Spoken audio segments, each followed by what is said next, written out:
धूप ढलने के बाद का समय है।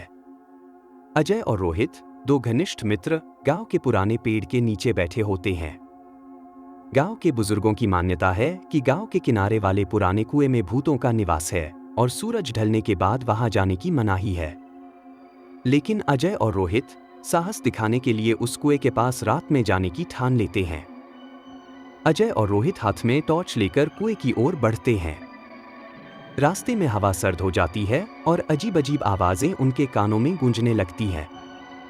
कुछ पल के लिए उन्हें अजीबोगरीब साए दिखते हैं, पर वे उसे अपनी कल्पना मानकर आगे बढ़ते हैं।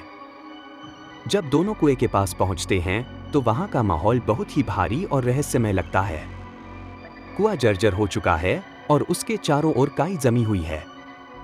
अजय कुएं के अंदर झांकता है, तभी एक हल्की सी सरसराहट की आवाज आती है।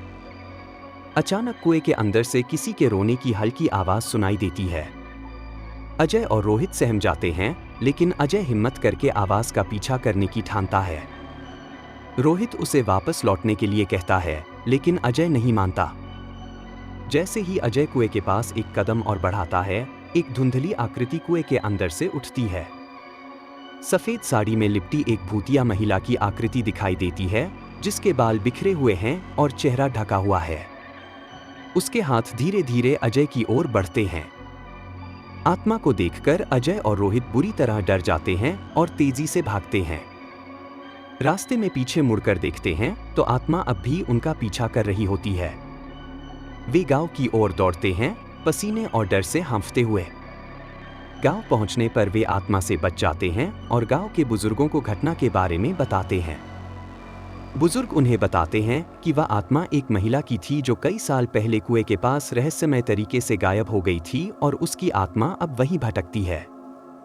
इस भयानक अनुभव के बाद अजय और रोहित ने तय कर लिया कि वे अब कभी उस कुएं के पास नहीं जाएंगे। उन्होंने समझ लिया था कि गांव के बुजुर्गों की चेतावनियां वास्तव में उन्हें किसी बड़े खतरे से बचाने के लिए थी।